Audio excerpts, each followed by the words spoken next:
Para mí es, bueno, muy buenas noches, me presento. Mi nombre es Alexander Gómez, miembro del capítulo Barranquilla de la Asociación Colombiana de Derecho de Seguros.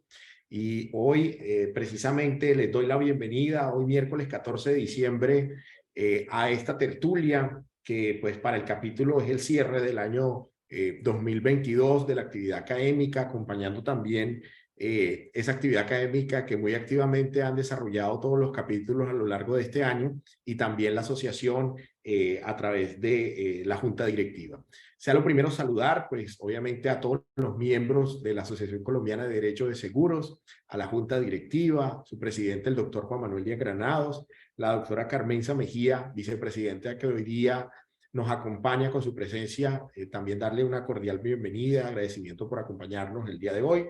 También a todos los miembros capitulares del capítulo Barranquilla, la doctora Olfa María Pérez en su calidad de directora.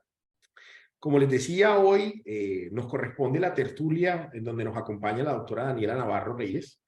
La doctora Daniela Navarro nos acompañará con la temática del daño a reparar ante la omisión del consentimiento informado del paciente, especialmente fronteras para su causación, un tema de mucha vigencia, mucha actualidad, sobre todo desde el punto de vista práctico, enfocado pues, obviamente en aspectos de responsabilidad médica. La doctora Daniela Navarro es abogada especialista en Derecho Civil y Familia, magíster en Derecho de la Universidad del Norte, doctora en Derecho de la Universidad del Rosario, con su tesis con máximo reconocimiento, coautora del libro El consentimiento informado en la praxis médica, y autora del libro La responsabilidad civil médica frente al incumplimiento del consentimiento informado. Actualmente es conjuez del Tribunal Superior de Barranquilla, Sala Civil Familia, miembro del Comité de Ética e Investigación en el área de la salud de la Universidad del Norte y docente e investigador a tiempo completo del Departamento de Derecho de la Universidad del Norte y de otras universidades a nivel de posgrados. Doctora Daniela, muy buenas noches, buenas tardes y gracias por brindarnos el privilegio de acompañarnos en esta tertulia el día de hoy. Muy buenas tardes a todos. Gracias, doctor Alexander. Agradezco de verdad esta honrosa invitación que me han hecho aquí a la Asociación Acoldese. Agradezco a toda la junta directiva, a su presidente, a la vicepresidenta, a la doctora Carmenza, al capítulo Barranquilla, que de verdad han tenido en cuenta esta temática que es algo de, como decimos nosotros aquí en la costa, del diario vivir, del pan de cada día, que se está presentando mucho en materia de responsabilidad médica. Para mí de verdad es un honor estar en este espacio académico para compartir un rato con todos ustedes, miembros de esta prestigiosa asociación, todos los resultados relacionados con la investigación doctoral que hice con la Universidad del Rosario y que culminé en el año 2020. Los resultados generales de esta investigación doctoral fueron publicados en un libro con la editorial de la Universidad del Rosario, que muy bien lo presentó el doctor Alexander Gómez y que precisamente hace un año, está recién salido del horno, podemos decirlo así. El libro fue publicado, ha tenido pues bastante acogida, por lo que les he venido diciendo que es un tema que da mucho para hablar, que no hay nada que podamos decir que esté acabado, sino que en materia de derechos humanos, en materia de lo que tiene que ver con derechos de la personalidad, con sus lesiones, siempre habrá algo nuevo por decir. Entonces, no siendo más, doctor Alexander, voy a comenzar esta breve exposición y espero que de verdad aporte al espacio académico y a todos ustedes y que sea por lo menos un grano para su vida profesional. Voy a compartir un momento pantalla. Mientras se comparte la pantalla, doctora Daniela, para las personas que nos acompañan, los que deseen pueden enviarnos sus preguntas por el chat de Zoom o en su defecto, pues solicitan el uso de la palabra y al final de la presentación de la doctora Daniela les damos el uso de la palabra para que puedan hacer sus preguntas. Yo estaré... Bueno, como les venía diciendo, lo que les voy a presentar precisamente es el daño antijurídico por omisión del consentimiento informado del paciente, fronteras para su causación. Cuando nosotros hablamos del daño antijurídico por omisión total o parcial del consentimiento informado del paciente y comenzamos a investigar y a indagar sobre esta temática, lo primero que encontramos precisamente es un desequilibrio teórico dogmático relacionado precisamente con cuál será realmente el daño a reparar cuando se omite por parte del equipo médico o del médico responsable de un procedimiento quirúrgico el consentimiento de ese paciente, ya sea de forma total o de forma parcial. ¿Por qué? Porque precisamente este tema del consentimiento es bastante sensible por los derechos de la personalidad que él mismo cobija y porque él también permite la materialización de otros derechos fundamentales.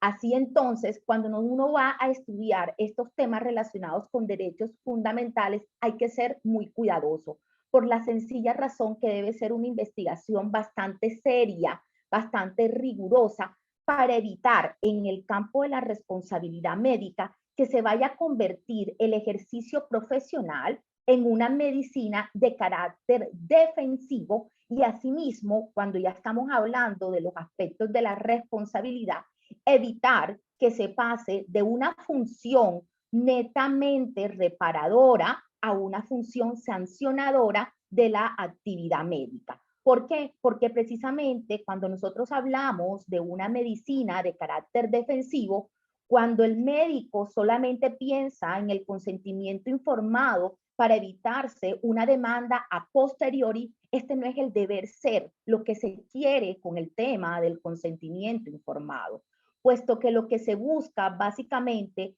es que el médico pueda ejercer su labor bajo la conciencia de que está en una relación de tipo horizontal y ya no vertical como era en épocas antiguas.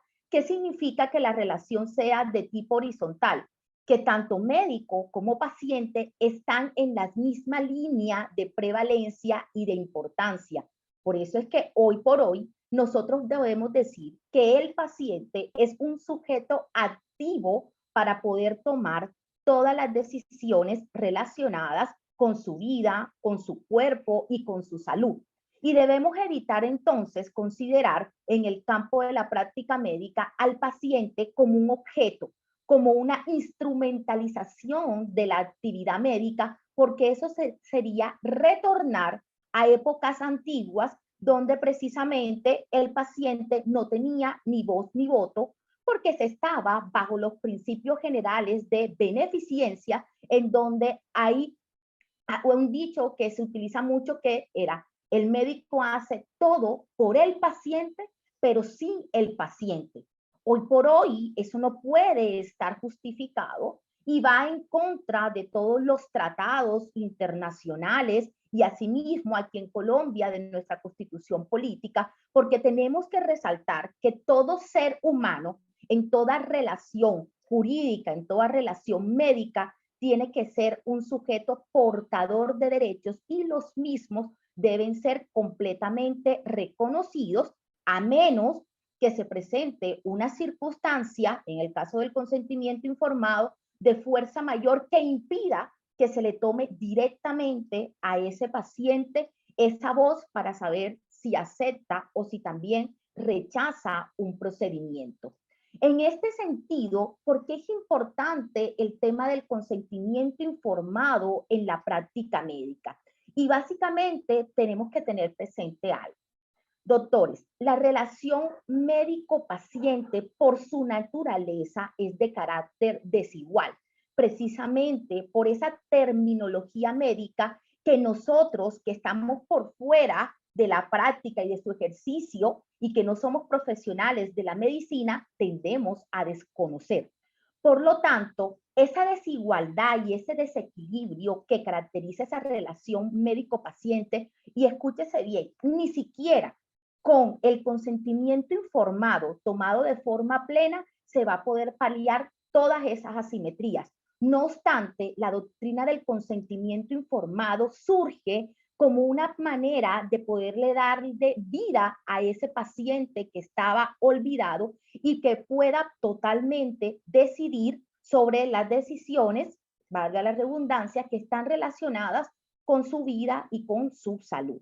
Que hay que tener en cuenta que el consentimiento hoy por hoy está elevado a ser tanto un principio de carácter autónomo que no depende, y ya lo ha dicho la Corte Constitucional, de ningún otro principio, porque en un primer momento se derivaba del principio de la autonomía, pero ha sido tan importante el consentimiento informado que fue elevado al rango de principio autónomo, pero así a su vez también es considerado un derecho fundamental, también de carácter autónomo, que asimismo hace parte de ese derecho a la salud. Precisamente esta importancia del consentimiento informado permite la materialización de otros derechos, como por ejemplo el derecho o principio a su vez también de la dignidad humana, de la libertad, de la autonomía, del principio del pluralismo. Todo esto va cobijado precisamente con la idea de poder buscar decisiones certeras en el campo médico. Cambiar siglos de silencio y ese hermetismo que ha caracterizado a la ciencia médica, en donde se mutilaba esa capacidad de decisión del paciente, realmente no ha sido nada fácil. A pesar que la doctrina del consentimiento informado nació hacia los años 50 con la jurisprudencia norteamericana, no podemos decir hoy, en el siglo XXI, año 2022, que el consentimiento informado se cumple a cabalidad. Si bien nosotros podemos observar un sinnúmero de normas que hablan con respecto al consentimiento, a cómo se debe tomar, a su importancia, a qué debe constar en la historia clínica, cuando vamos a ver la realidad y la consideración de este consentimiento informado en la práctica médica, esto se quiebra. ¿En qué sentido? Que muchos piensan que al momento de tomar el consentimiento del paciente, se está básicamente cumpliendo con un requisito burocrático más, pero no se tiene en sí mismo la conciencia de que el consentimiento informado es más que ese requisito que hay que sí o sí llenar y que se convierte en sí mismo en ese derecho fundamental del paciente, que como principio exige que sea cumplido en la mayor medida posible, obviamente dependiendo las circunstancias de cada caso en particular. Porque aquí en materia del consentimiento informado también rige una regla general que nosotros aplicamos en materia de responsabilidad en el derecho, y es que cada caso debe ser mirado en su particularidad para saber hasta qué punto era exigible ese consentimiento informado del paciente, o si se presentaba algún tipo de excepción como una urgencia médica manifiesta, o también, por ejemplo, el derecho a no saber que tiene el paciente y por lo tanto delega esa decisión al cuerpo médico o a un familiar, pero él decide no tener ningún tipo de contacto o de información con respecto a su estado de salud y posteriores tratamientos y o procedimientos. Hay que tener en cuenta algo muy importante, doctores, y es que el consentimiento informado no se reduce entonces a ese papelito que nosotros observamos, que firmamos, porque todos aquí en este auditorio en algún momento hemos estado en la categoría de ser un paciente. Ese no es el consentimiento informado. El consentimiento informado hace referencia a un proceso, y es un proceso complejo que contiene dos etapas muy importantes. Una primera, que es la etapa de información, y que esa etapa está relacionada precisamente con la transmisión de la información por parte del médico o el profesional de la salud a ese paciente para comunicarle todo lo relacionado con el procedimiento, con el propósito de que ese paciente entonces le pueda dar el respectivo aval y legitime esa actividad médica que se va a realizar a posteriori. Una vez cumplido ese requisito de información, viene entonces la etapa del consentimiento como tal, que consiste básicamente en la aceptación o el rechazo que tiene derecho el paciente de decir un sí o un no con esa práctica, esa propuesta médica que se le ha hecho para mejorar su estado de salud, o para los casos también de embellecimiento se puede utilizar. ¿Qué es lo que pasa? Que el consentimiento informado en la práctica normalmente entonces se toma como un simple documento, muchas veces preelaborado, preimpreso, con espacios en blancos, en donde el paciente firma, pero realmente no llega a conocer cuáles son ni siquiera el procedimiento, o tiene una noción muy vaga del mismo, no sabe cuáles son los riesgos, no sabe cuáles son realmente todos los beneficios, no sabe cuáles pueden ser los tratamientos alternativos si decide no aceptar ese procedimiento, no sabe a veces ni siquiera si ese procedimiento genera incapacidad. Y lamentablemente ese es el diario vivir en nuestra práctica médica.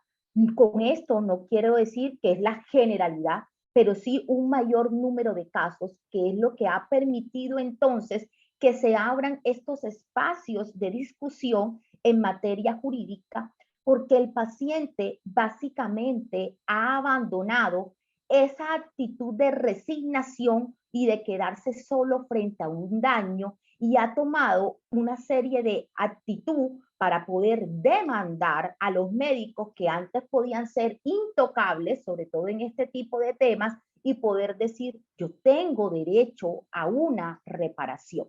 El dilema es hasta dónde puede llegar esa reparación.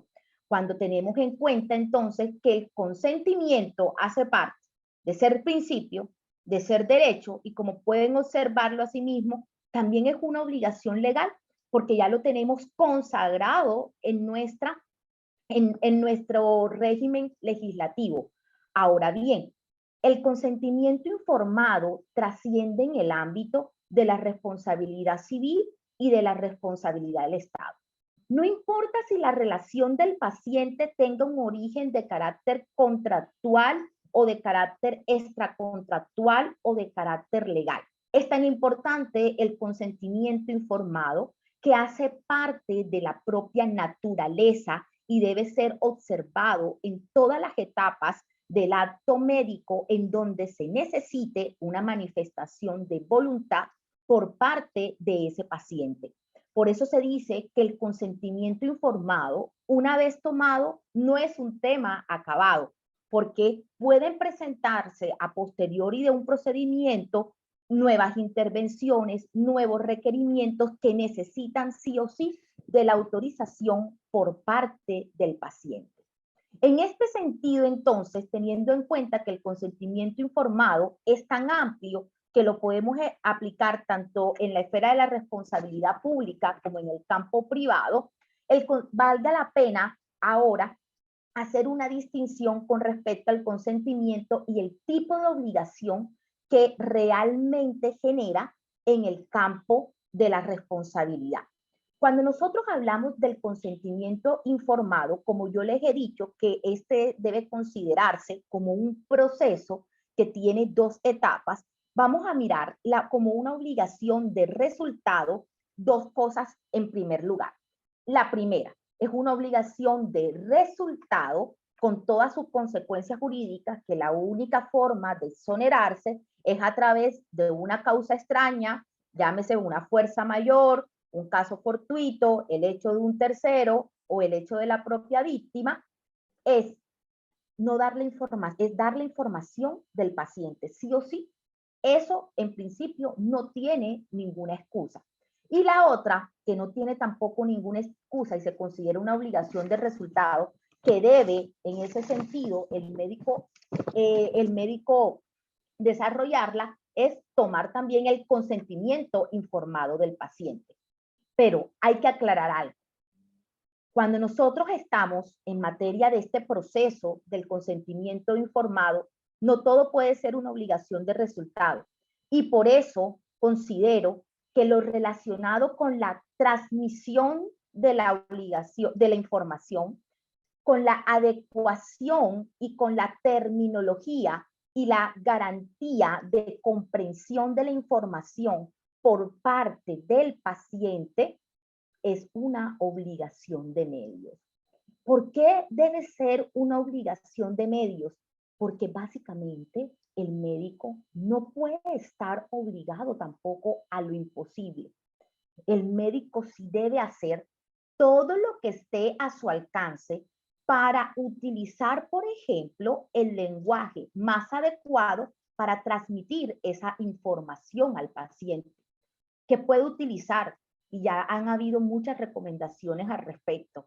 Puede utilizar no solamente ese lenguaje verbal, que es la forma como se recomienda explicar la información al paciente, sino que también puede usar diagramas, puede usar mapas conceptuales, puede usar dibujos, y esto permite una mayor ilustración de esa información.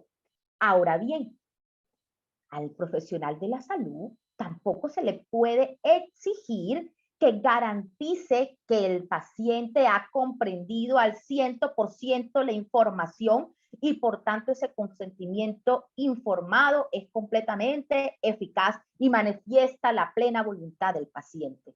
Esto es imposible de lograr. Lo que sí debe hacer el médico es cerciorarse a través de unas preguntas muy sencillas para ver si el paciente realmente ha analizado, ha comprendido, dejarle un espacio intermedio entre información y toma del consentimiento para que él pueda reflexionar, para que él pueda valorar si eso es lo que realmente él desea legitimar en esa actuación médica.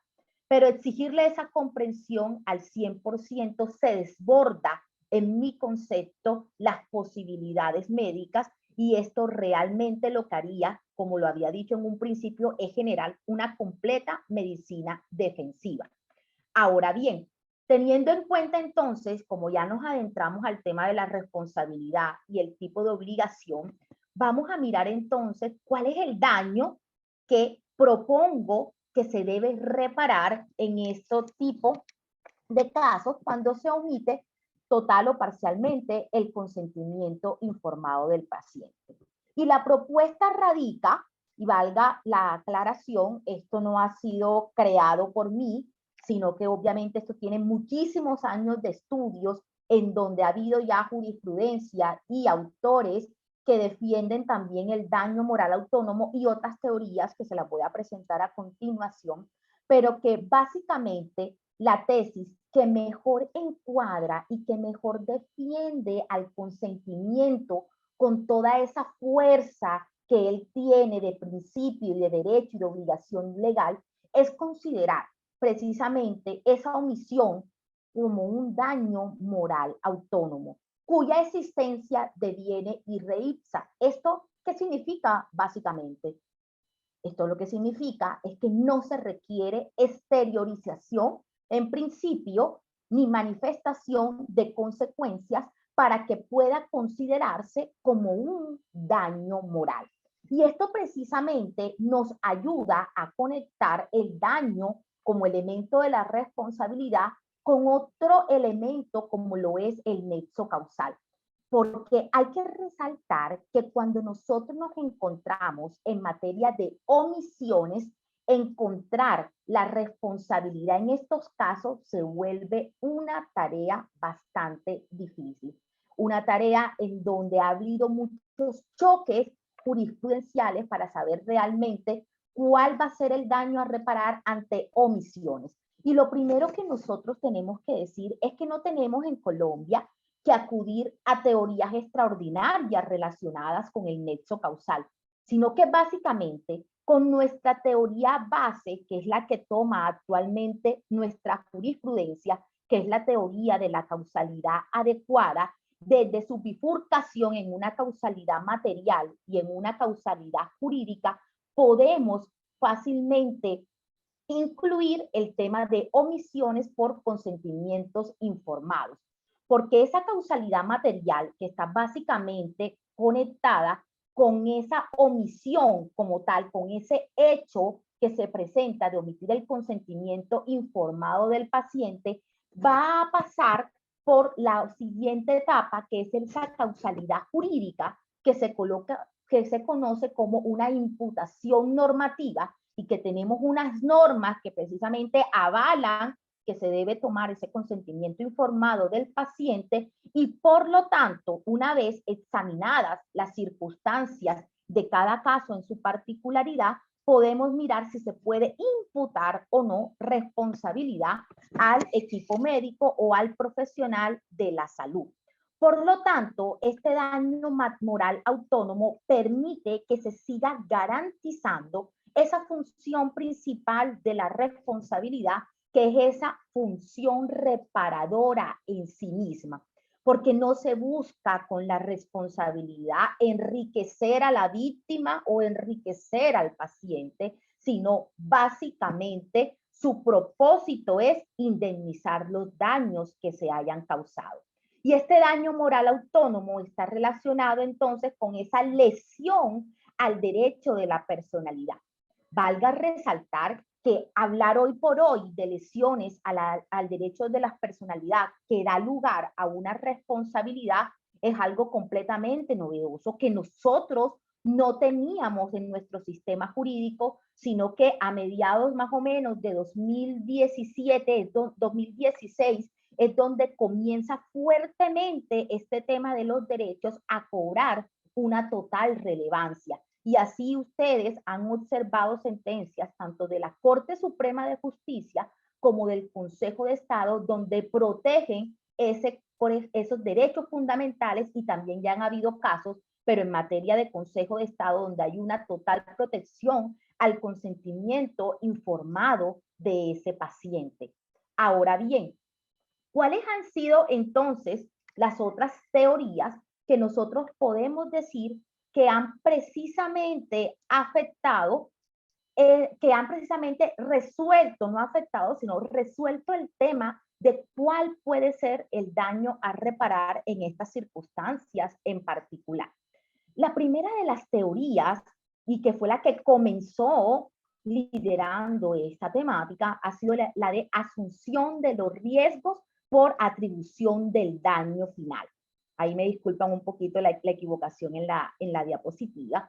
¿Qué es lo que busca la asunción de los riesgos? Esta teoría, como se da cuenta de la dificultad en materia de las omisiones, trata de abolir por completo lo relacionado con el nexo causal. Y aquí lo que se dice es que si se omite el consentimiento informado del paciente y se concretan unos riesgos que eran previsibles o imprevisibles, pero que no fueron comunicados ni informados al paciente por ningún motivo, el médico asume ese evento riesgoso y debe reparar absolutamente todos los daños que se hayan ocasionado. Y cuando hablo de todos los daños, hablamos no solamente de los daños extrapatrimoniales, en donde tenemos la categoría del daño moral, sino también los daños patrimoniales. ¿Por qué? Porque se dice que el médico usurpó el lugar del paciente en materia de decisión y por lo tanto debe responder por absolutamente todos los perjuicios que se generen a raíz de esa omisión de la obligación que él tenía que desarrollar. Si nosotros observamos este tema de la asunción de los riesgos, en mi parecer puedo decir que la función de la responsabilidad termina siendo más sancionadora y punitiva que una función reparadora. Y que es fuerte atribuirle, a pesar de que la praxis médica haya sido, desde la parte técnica, haya sido completamente correcta, atribuirle el 100% de los daños a los médicos. Esto en algunos momentos fue acogido aquí en Colombia, por ejemplo, con el Consejo de Estado. Posteriormente se acogieron las otras dos teorías que se las voy a presentar, pero uno diría que en estos momentos no puede haber nada reciente que nos haga alusión a la asunción de los riesgos por la complejidad y la dificultad que esto tiene. Y si ustedes que están en el campo del derecho asegurador, esto es completamente complicado porque impacta el mercado y implica un aspecto muy amplio en el tema de las reparaciones. No obstante, les quiero decir que en sentencias más o menos del año 2017 se presentaron dos sentencias en el Consejo de Estado, donde si bien se hace un abordaje sobre el consentimiento informado, sobre su importancia, su consideración como un derecho, su perspectiva también desde la órbita extrapatrimonial, al momento de que se van a hacer las respectivas liquidaciones de los daños, se termina condenando al médico a reparar absolutamente todos los daños acaecidos. Y valga resaltar que en esas dos sentencias que se revisaron de 2017, la praxis médica desde la parte técnico-científica no estaba siendo reprochable. El problema estaba centrado básicamente en el tema del consentimiento informado, en debilidades relacionadas con la información del paciente. Por eso traigo a alusión esta teoría de asunción de los riesgos. La otra doctrina que ha estado también liderando el tema del daño antijurídico que se debe reparar en estos casos es el llamado consentimiento hipotético, que también se conoce como una conducta alternativa conforme a derecho. ¿A qué hace referencia esta conducta alternativa conforme a derecho? Se dice que esta es la regla del todo o nada y que permite una moderación de la teoría de la asunción de los riesgos. ¿Por qué? Porque en este caso hay que preguntarse qué hubiese decidido el paciente de conocer esa información que le fue omitida. ¿Será que el paciente hubiese dicho que no autorizaba ese procedimiento o, por el contrario, el paciente hubiese autorizado esa intervención? De demostrarse que el paciente hubiese autorizado esa intervención, entonces, por eso es la regla del todo nada, el médico se absuelve de toda responsabilidad.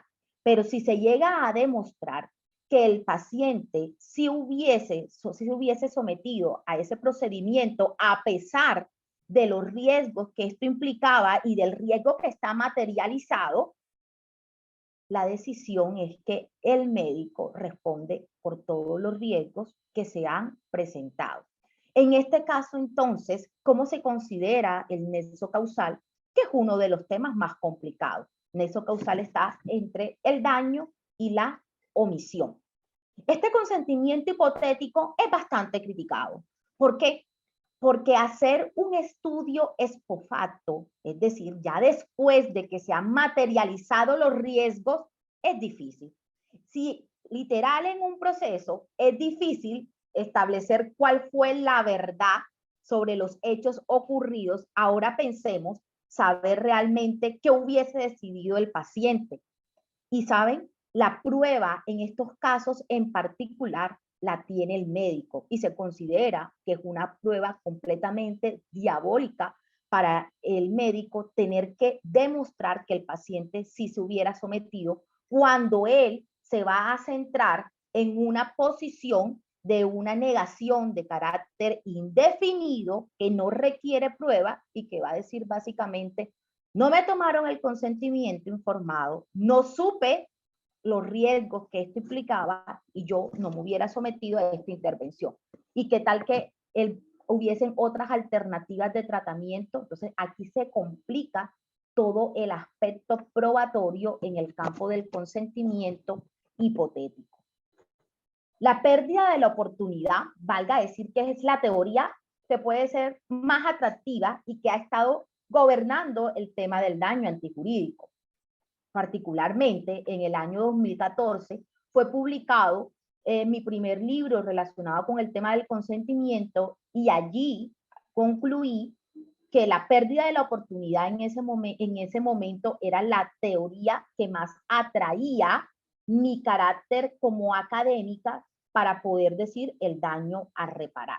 No obstante, como nosotros no tenemos verdades absolutas y como la investigación va evolucionando, y eso es lo más enriquecedor de la academia y de que hayan estos espacios como en el que estamos hoy en día, cuando estuve haciendo mis estudios de doctorado, cambié esa perspectiva. y al analizar ya mucho más a fondo y de forma profunda todo el tema de la pérdida de la oportunidad y la forma como ésta se debe cuantificar, observé que no es tan fácil llegar a una verdadera reparación de la pérdida de la oportunidad. ¿La pérdida de la oportunidad de qué? La pérdida de la oportunidad de haber decidido de forma contraria a lo que el médico decidió por ese paciente, o la pérdida de la oportunidad de haber conocido previamente esa información que se le fue omitida total o parcialmente al paciente. ¿Qué pasa? Si nosotros hablamos de oportunidades, tenemos que mirar un quantum, es decir, probabilidades. Tenemos que establecer cómo estaban las probabilidades de ese paciente para poder considerar no el daño desde su totalidad al 100%, sino que este dependa de las probabilidades que tenía ese paciente de aceptar o de rechazar ese procedimiento médico. De ahí entonces que en el campo de las pérdidas de las oportunidades, cuando nosotros hablamos como la pérdida de la oportunidad como un daño como tal, esto implica que se debe hacer un juicio de verosimilitud. Pero cuando lo vemos en la práctica, como lo digo, que es de las teorías más atractivas, yo creo que es más bien por su nombre, vemos que literal, cuando se va a indemnizar por pérdida de la oportunidad, no se está haciendo, doctores, otra cosa más que indemnizar un daño moral.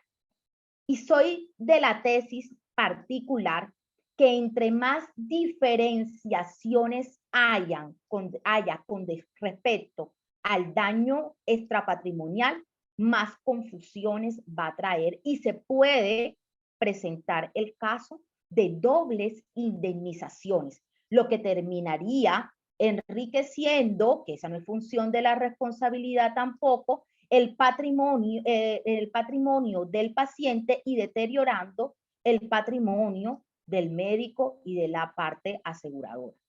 En este sentido, entonces, ¿para qué hablar de pérdida de la oportunidad como un daño completamente autónomo si tenemos entonces un daño moral que de acuerdo con la doctrina de la doctrina y la jurisprudencia de la Corte Suprema de Justicia se cataloga en dos, ese daño extrapatrimonial como daño moral y el daño a la vida de relación?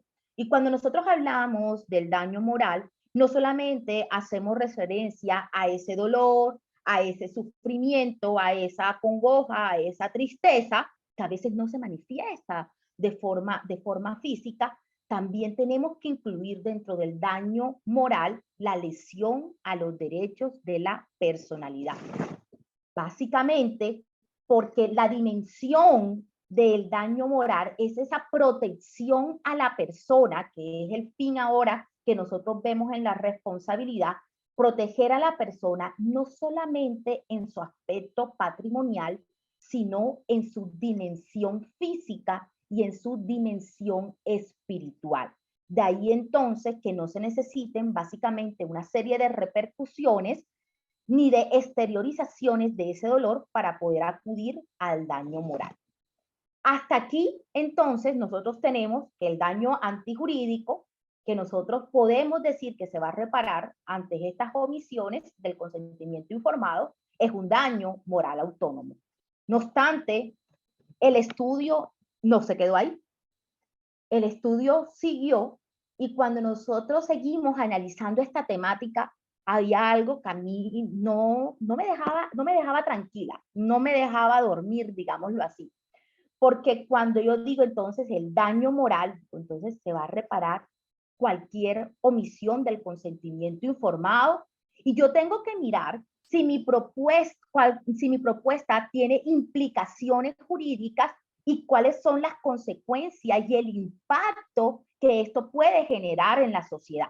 Y es cuando me doy cuenta que no lo puedo dejar así, que necesitaba establecer una serie de fronteras del daño moral, en este caso en particular, que permitiera un mejor análisis y una mejor protección en este tipo de casos que se van a presentar. Así entonces se establecieron 5 fronteras del daño moral en estas circunstancias. La primera, si tenemos una actuación médica correcta, la información ha sido defectuosa, es decir, no estamos hablando de una información completamente aislada en el sentido que hay ausencia total, y se materializa un riesgo previsible, porque aquí básicamente el problema está cuando se materializa un riesgo, que es normalmente cuando la persona llega a demandar. Hay que indemnizar el daño moral. Actuación médica correcta, nuestra segunda frontera, defectuosa información y no se materializa ningún tipo de riesgo, no podemos hablar de una indemnización desde la órbita de nuestra responsabilidad civil. ¿Por qué? Porque nosotros no podemos hablar de la función sancionadora punitiva de la responsabilidad, sino que tenemos que enmarcarlo desde una reparación en sí mismo de los daños. Si la actuación médica es correcta, hay una información defectuosa de tratamientos alternativos y se materializa un riesgo previsible e informado, se debe indemnizar el daño moral. Actuación médicamente correcta, pero hay una ausencia total del consentimiento informado, que parece mentira, pero sí se da, hay que indemnizar el daño moral. Pero si hay una mala praxis médica y al mismo tiempo también hay una ausencia total del consentimiento informado, se indemnizan todos los perjuicios ocasionados, incluyendo el daño moral. Entonces decimos, bueno, y si hay daños morales también por la mala praxis médica desde la parte técnico-científico, lo que hacemos es aumentar precisamente este rubro relacionado con el daño moral. Hay que resaltar que en estas circunstancias debe ser solicitada esta protección y esta indemnización relacionada con los daños por omisiones del consentimiento informado. Pues nuestra justicia en este campo, desde la órbita civil, es una justicia rogada y no podría el juez actuar de una forma extrapetita, dado que puede incurrir en una serie de sanciones. Ahora bien, ¿qué pasa cuando, por ejemplo, en nuestra segunda frontera tenemos actuación médica correcta, defectuosa información y no se materializan riesgos? Yo digo, no hay indemnización. Desde la órbita de la responsabilidad civil no la habría, pero sí puede haber otra serie de sanciones y para eso también tenemos entonces la parte disciplinaria, la parte de los tribunales de ética médica, que allí se pueden ventilar estos asuntos y se sanciona al médico como tal, porque esa es su función, sancionar al médico por una conducta que va en contra de los fines y de los propósitos de una medicina que por más que nosotros no queramos, hoy por hoy tenemos que decir que la medicina debe ser una medicina humanizada. No necesitamos un sistema de salud mecanizado, robotizado, sino que necesitamos que los médicos y todo el equipo sea realmente consciente de que están tratando con una persona. Por eso cuando a mí de pronto me preguntan qué se puede hacer en estas circunstancias para mejorar todo el tema del consentimiento informado, yo digo que no está la solución en crear normas y normas y normas. La primera solución está básicamente en crear y en hacer una cultura del consentimiento informado que resalte esa relación de tipo horizontal entre el médico y el paciente. Como decía un médico neurólogo, autor de un libro, no hagas daño. Es básicamente lo que dice. Es difícil la ciencia médica, es difícil su aplicación. A veces los médicos, cuando están en pleno procedimiento con el paciente que lo están interviniendo, se dan cuenta de circunstancias extras, pero eso no puede llevar a una omisión completa de los derechos del paciente. Si hay manera, hasta en estos casos, de recabar ese consentimiento informado, debe hacerse sí o sí, porque tenemos que tener en cuenta esa protección que hay de la persona, de esa responsabilidad que hoy se enmarca desde una órbita también personalista, como les he dicho anteriormente, que se protege dimensión física, dimensión patrimonial y también dimensión espiritual. Ahora bien, como también he hecho énfasis al inicio de esta breve tertulia, esto no es una verdad inmutable. Los temas que aquí se presentan son fruto de una rigurosa investigación, pero que no obstante hay que resaltar que la labor del investigador y del académico no es hallar una verdad inmutable, sino básicamente hacer una crítica del conocimiento para que a partir de ella se generen nuevos estudios, investigaciones y debates de lo que aquí se ha planteado. Muchísimas gracias. Doctora Daniela, muchísimas gracias. Muy interesante el análisis. Y felicitaciones también por el tiempo que seguramente has desgastado a este ejercicio de análisis, en donde seguro nos remites a tus publicaciones que son muy útiles para complementar lo que nos has presentado durante este espacio que nos acompaña de tertulia. Unas preguntas. Yo quiero aprovechar este espacio también para poder extender este momento. Si alguien tiene alguna pregunta, pues lo podemos extender, mientras yo aquí también voy así elevándole a la doctora Daniela unas pequeñas preguntas. Antes de eso, resaltar pues la importancia del análisis de este tipo de temáticas, sobre todo para el sector asegurador, sobre la base de entendimiento del impacto que puede tener para las pólizas de responsabilidad civil profesional médica este tipo de circunstancias, en donde inclusive estamos viendo escenarios que pues, obviamente se evidencian en el ejercicio práctico, pero interesante saber que se están analizando en un punto desde el punto de vista teórico, entender cómo un caso donde evidentemente no hay una negligencia médica en el actuar del profesional, ante la ausencia del consentimiento puede existir la obligación de reparar. Entonces, digamos que son situaciones que es importante considerar y tener presentes porque impactarían de una manera muy relevante al sector asegurador, y por eso va a lugar este tipo de análisis y estudios que propone la asociación, en el caso del capítulo Barranquilla, al invitar a la doctora Daniela. Lo primero, ante una reclamación, ¿cómo es una reclamación pues, de una víctima? ¿Cómo debería manejarse el tema de las dificultades probatorias en torno al tema del consentimiento informado, doctora Daniela? Ok, doctor Alexander, este tema de la prueba es una de las cosas más difíciles. ¿Por qué? Porque, como lo dije, por lo menos en la exposición, estamos hablando de que el paciente parte de una negación indefinida, en donde nos dicen que no requiere ningún tipo de prueba conforme a nuestro Código General del Proceso.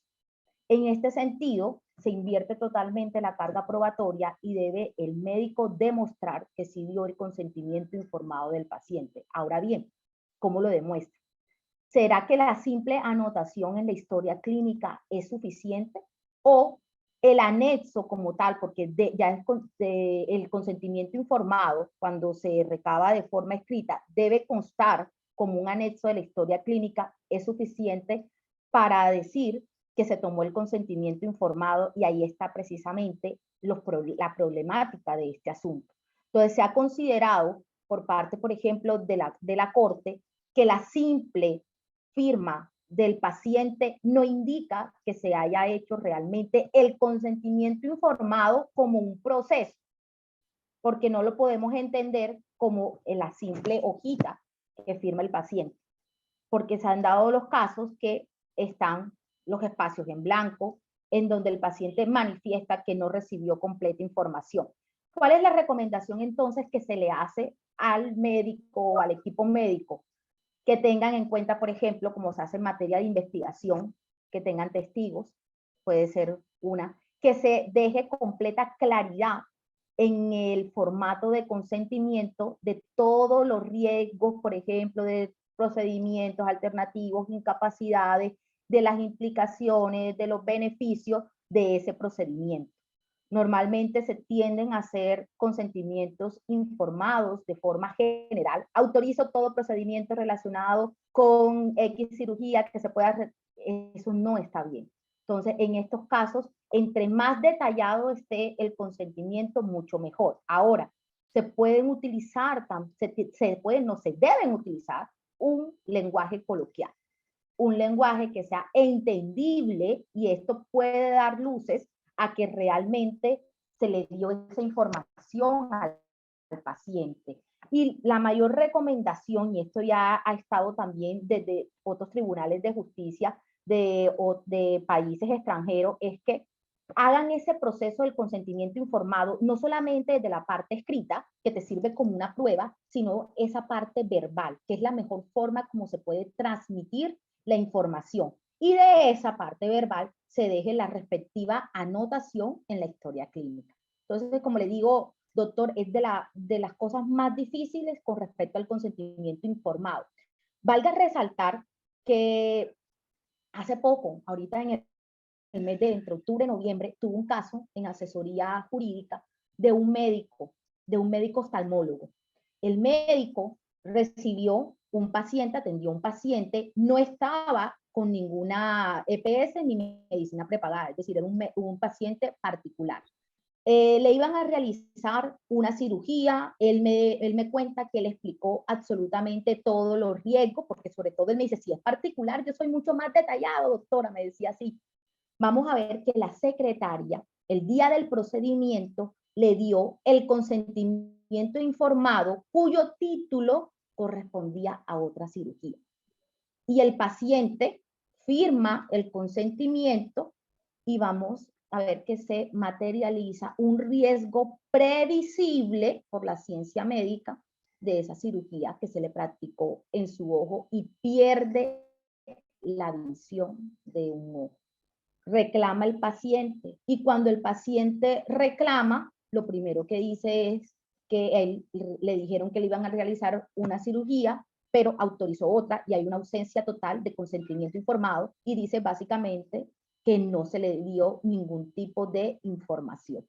Entonces, allí está por eso que el médico en parte debe cuidarse mucho al momento de tomar ese consentimiento. Y allá hasta en varias tertulias que hemos hablado del consentimiento, hasta se les ha aconsejado, si es posible, como les digo, testigos, grabaciones y finalmente una firma por parte del paciente en donde esté ese documento lo más claro posible. Y tenemos una intervención en el chat que un poco Sí, ya claro. no lo ha mencionado, pero bueno, lo leo completo, siempre está extenso. ¿Cuáles son? Hay otra más. ¿Cuáles son sus reflexiones sobre el contenido del consentimiento informado? ¿Se deben relatar los riesgos previsibles o los inherentes al acto médico? Me imagino que en el consentimiento es la pregunta.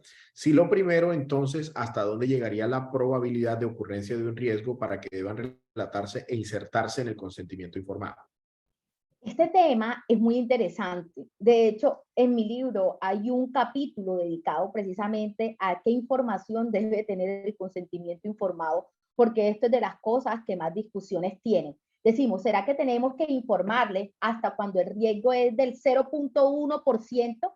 Pero si el 0.1% del riesgo, por ejemplo, es una muerte, hay que informar absolutamente todo.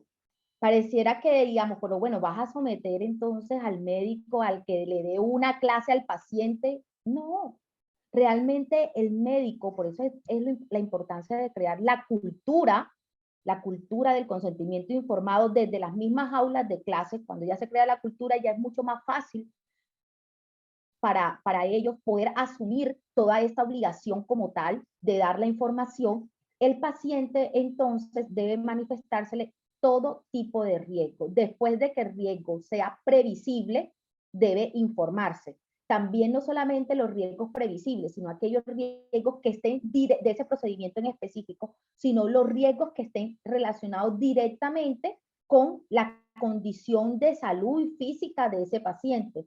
No es lo mismo un paciente diabético, un paciente hipertenso, cuando se le va a realizar una cirugía. Ahí se van a desprender otros riesgos que también deben ser informados por parte del paciente.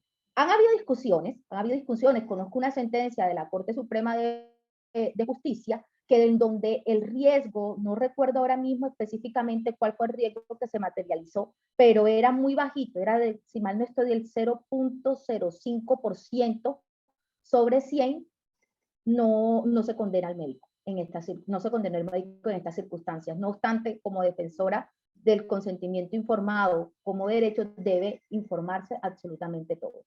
Pero pero hay que tener claridad de algo, y fue lo que les dije, tener en cuenta las fronteras. Porque si no, se desborda,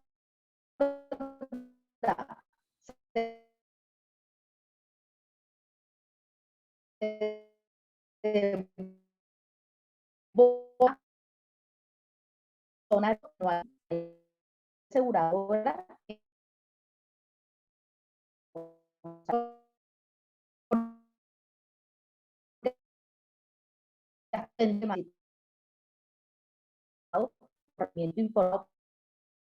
pero había de pronto no dilata escritores, estudiosos del derecho que defienden la teoría del daño moral, no obstante, no se materializa ningún tipo de riesgo.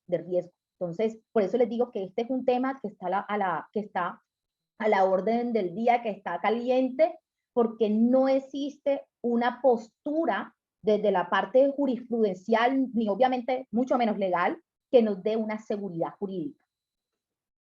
Ok, tenemos otra pregunta más. Dice, esta pregunta otra y cerramos para ser respetuosos del tiempo. Dice, Okay. ¿cuál es el grado de exposición de una EPS cuando un personal médico realiza un consentimiento informado deficiente, partiendo del supuesto de que la responsabilidad de esas entidades no surge de la falta de vigilancia de los directivos sobre los trabajadores, sino de la culpa de la persona jurídica por la realización de sus procesos organizativos? Ok, y en estos casos se considera una responsabilidad de tipo solidario. Una responsabilidad de tipo solidario básicamente porque deben responder al mismo nivel que tiene que responder el equipo médico, y en particular debe ser el profesional que va a realizar el procedimiento quien debe recabar ese consentimiento informado. Por eso la EPS no se puede exonerar, sino que también en caso tal de que llegue a demostrarse que haya una ausencia del consentimiento informado, también estará condenada en ese caso en particular, desde una responsabilidad de tipo solidario. Ahí me contradigo yo lo que dije en la pregunta, pero quiero conectar con una pregunta que tenía yo acá. ¿Quién entonces en ese caso debe tomar el consentimiento para que se considere eficaz? Porque la regla sería el médico, pero ¿quién debería tomar ese consentimiento para considerarlo eficaz? Doctor, quien tiene el mayor conocimiento, quien ha estado en relación con el paciente, ha sido el médico que lo va a intervenir, ha sido el médico que va a realizar ese procedimiento. ¿Por qué dejar esa labor al campo administrativo? O como en el caso que les digo que se me presentó en octubre, ¿por qué dejárselo a la secretaria? La secretaria no va a ser la persona ni la enfermera que va a poderle responder todas las dudas a ese paciente. Y si lo miramos el consentimiento, insisto, que lo he dicho durante todo este espacio, como un proceso, ese proceso no se agota simplemente con el primer paso, sino que debe ser consolidado. Por lo tanto, la recomendación es que sea el profesional encargado de ese procedimiento. De hecho, esto también pasa en materia de investigaciones clínicas. También estuve en una conferencia a principio de año en un hospital de aquí de la ciudad, y habían dudas con respecto si debe ser el investigador principal o puede ser cualquier persona. Y vamos a ver que los que estaban tomando el consentimiento era la parte administrativa. Entonces, de esa conferencia que tuvimos, salió la idea allí inmediatamente de cambiar esa práctica, y que iba a ser ese investigador principal, que es médico, el que iba a tomar el consentimiento, porque es la persona más idónea para ello. Bueno, muchas gracias. Aquí hay otra pregunta y para cerrar, ¿qué sucede en los casos donde el paciente está inhabilitado para consentir el procedimiento? ¿Podría configurarse responsabilidad en cabeza del médico en caso de que el paciente manifieste posteriormente no estar de acuerdo con el procedimiento practicado? ¿Cómo podría el profesional de la salud excusar su responsabilidad en esos casos? Ok, bueno, este es un tema relacionado con la capacidad. Entonces, tenemos primero que todo que partir que en materia médica la capacidad es muy diferente a la capacidad que nosotros conocemos como la capacidad jurídica, la capacidad legal de tomar decisiones. ¿Por qué? Porque en materia médica todas las personas, de hecho, ahora también en materia jurídica, con la ley 1996 de 2019, todas las personas son capaces para poder manifestar su voluntad. Aquí en ese caso, la pregunta tiene varias aristas. Tenemos que tener en cuenta, por lo menos, qué es lo que se pueda presentar. Si estamos en un caso de una urgencia que no da lugar a que el paciente vaya a dar su consentimiento, porque de hecho se encuentra en estado de inconsciencia, el médico está habilitado y son una de esas excepciones de la obligación del resultado de recabar el consentimiento informado del paciente. Pero si ese paciente inconsciente tiene un familiar allí y a pesar de la urgencia se le puede tomar a ese familiar el consentimiento, el médico tendrá que hacerlo y no se podrá exonerar de esa obligación. Cuando estamos, por ejemplo, en el caso de los menores de edad, que ese también es un punto bastante álgido relacionado con esta temática, hay que tener presente la capacidad evolutiva de ese menor de edad.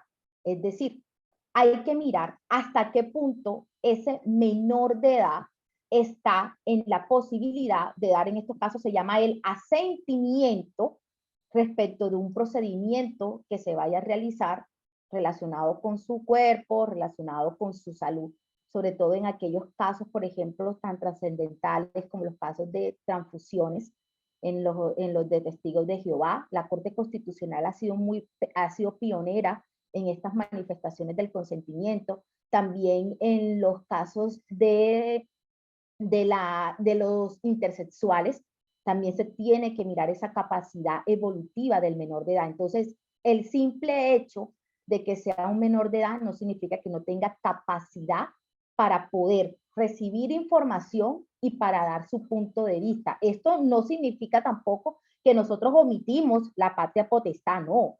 Son los padres quienes finalmente terminan el proceso del consentimiento informado con su autorización, pero dentro del proceso como tal del consentimiento informado debe estar presente ese menor de edad. Ahora bien, y yo creo que de pronto muchos en este escenario se estarán preguntando, ¿y esto cómo se logra si tenemos una medicina de 15 minutos? Ahí está nuestro sistema de salud, no solamente aquí en Colombia, en nivel de atención es bastante deficiente.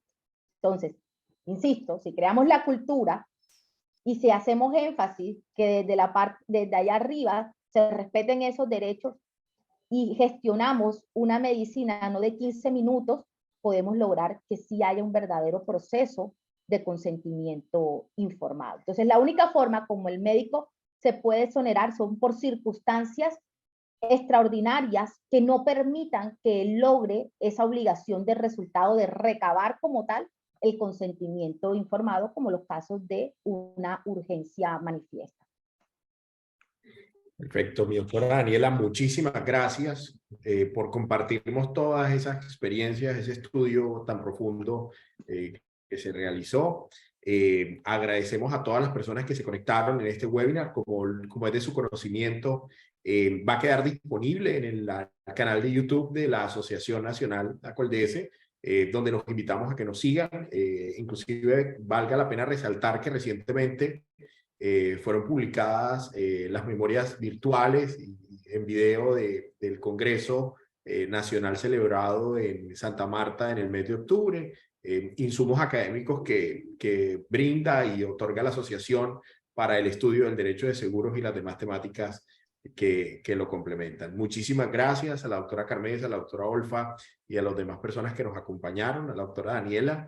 Muy buenas noches para todos y que tengan una feliz resto de tarde-noche, que ya ahora sí es buena noche. Hasta luego. Gracias, Alex. Muchas gracias, doctora Daniela. Feliz noche para todos. Feliz noche. Gracias a ustedes por la invitación. Hasta luego.